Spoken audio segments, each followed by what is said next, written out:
This is a topic that I see up for debate all the time, and I think there are a few important points worth considering regardless of which side of the fence you sit on. Welcome back to my channel. My name is Reese, and in today's video, I'm going to be talking about the potentially difficult decision that you may one day need to make, which is, should you be sending your kids to public or private school?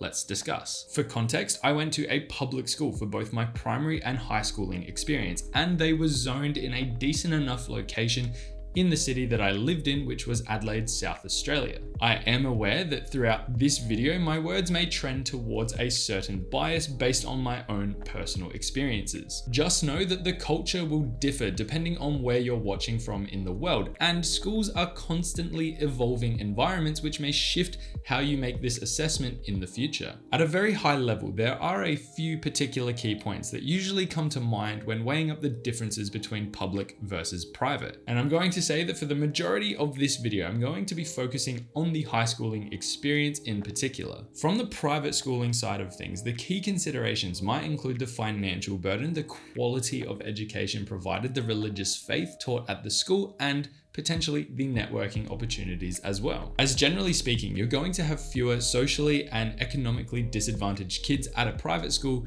because they act as a somewhat social filtration system. The other consideration that absolutely comes into play with private schooling is the opportunities provided to young athletes to develop into professionals who excel at their applicable sport. From a public schooling perspective, you might be considering things like lack of extracurricular activities on offer, lack of unique or specific subjects taught, which might only be taught in private schools, and the overall reputation of the school itself. Now, depending on where you live and the quality of the schools that you are zoned for, some of the points that I just made will absolutely be important to factor into your decision. However, there are many external factors that will contribute to a child's success, and that greatly depends on what your measurement of success is. From the perspective of the Australian curriculum, the purpose of education is designed to help all young Australians become successful learners, confident and creative individuals, and active and informed citizens. In most circumstances, at the very bare minimum, both sets of students should hopefully have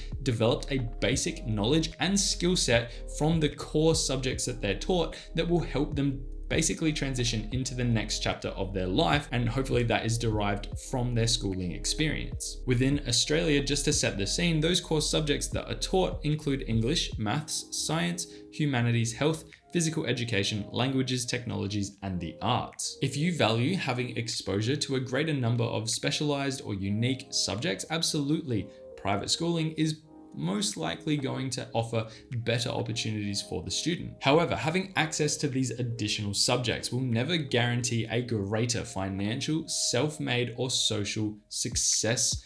If you're going to measure it like that, it will never guarantee that. Ultimately, a large contributor to a child's future success will come down to the effort put in by both the student and their parents. The core skills that feed into one's ability to excel in life will often be learned not only in the classroom, but also in a child's experiences outside of the classroom as well. Opportunities to develop social skills, confidence, creativity, time management, critical thinking, problem solving, decision making, empathy, the list goes on. That's just to name a few. They are always going to present themselves outside of the classroom as well during a child's upbringing, which is where I would say that the three most important determinants of a child's schooling outcome is home life, the attitude towards education from the child's parents, and the influence of their peers within their social circles. And this is a good opportunity to kind of slide a side story in here, which is kind of touching on my own schooling experience. Like I mentioned just before, I went to a public school for both primary and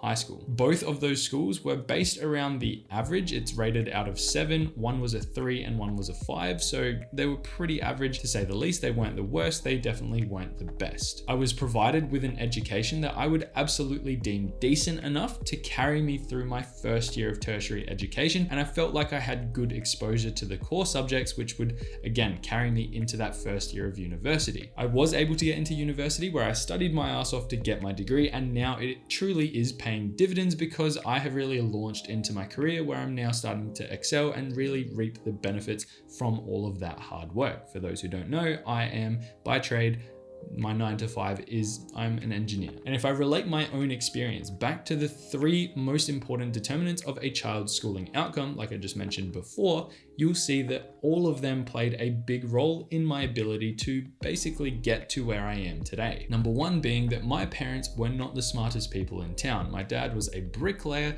and it really showed. He could not really spell to save his life, and technically today he still cannot spell to save for his life. However, both of my parents made sure that my sister and I valued learning and made sure that they were present throughout all of our schooling to make sure that we were on the right track. Number 2 being that our home environment was absolutely a place to learn, study, and focus on assignments, just as one very quick example, when required. And number 3, in primary school and early high school, I found myself hanging around more troubled kids. That's the way I'm going to keep it nice and simple there. I found myself hanging around those types of kids because I thought they were a bit of fun, and I absolutely at times thought they were pretty cool. Whereas towards the back end of my high schooling experience, I realized that if I wanted to have any opportunity in my future, I would need to also potentially start spending some time with other students who were focused and aligned with similar goals to what I had. So I actually went and made friends with some of those students, and to this day, at the time of recording this video, almost 12 years later, I am still friends with the ones that I worked with to get through the end of my high schooling experience. Now, I also had a lot of friends that went to private schools as well, and it's really interesting to see where everyone seems to be winding up. Some are now tradies, some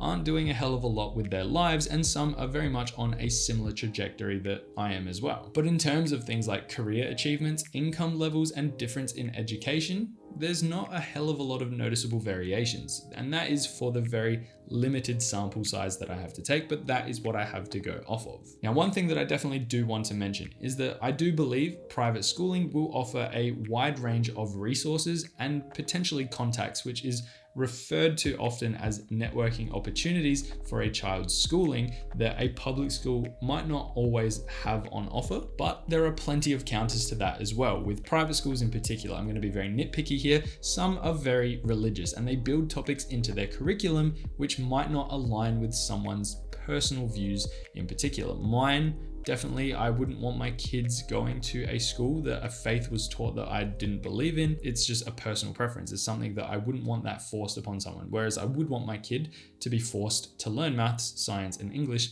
just as one very particular example. When you factor things in like end of term breaks, public holidays, weekends, sick days, just to name a few examples, your kids are still going to be spending a massive amount of time at home and outside of the classroom. Truly, the best thing that you can do is to foster a love for learning and curiosity with your kids. From there, results should come semi-automatically. Personally, at this point in my life, I believe that I would want to save the money from sending my kids to a private school and instead invest my time with them to teach them to be positive, kind, and generous members of society. I would also most likely then take that money that I save and invest it back into them through enrolling them into extracurricular activities that might spark their interest outside of the school that they go to. This will effectively network them into different social groups, and it will teach them valuable skills outside of their classroom bubble. I had massive exposure to sports and other extracurricular activities outside of school as well, and this helped me develop into the person I am today. I made a lot of good friends all through my high schooling and early childhood because I was able to,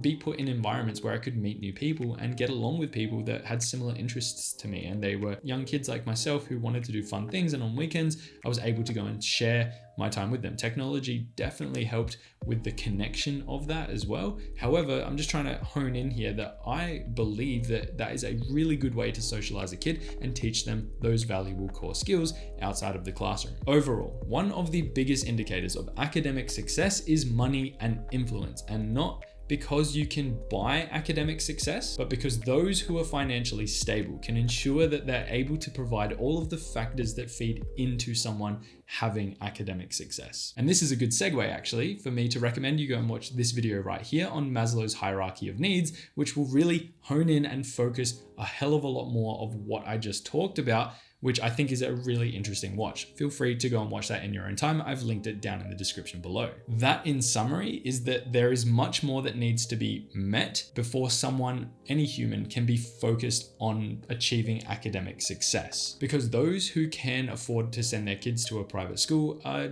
usually more financially stable, and they have already met and have the very bare basics defined in Maslow's hierarchy of needs. To end today's video, I would personally be sending my kid to a public school in a quality zoned area over a private school any day of the week. However, I couldn't possibly tell you where I'm going to be when I have a kid, and I will need to make that assessment when the time comes based on my own individual situation with my partner, because, you know, it takes two to tango. But the point I'm trying to make is that in my mind, that's where I'm trending. When I get there, I will still do the assessment and figure out what is best for both, basically myself, my partner, and whichever kid is the one that is about to start schooling. That is where I'm going to leave you today. I think there's a lot of good information in this video. I think it is pretty interesting, and it's always a debate that will get people very much on both sides of the fence. Hopefully I've provided some insight. If I have, consider hitting that like and subscribe button down below, and I'm going to leave you there. Have a good day, have a good week, and as always, I will see you in the next one. Bye for now.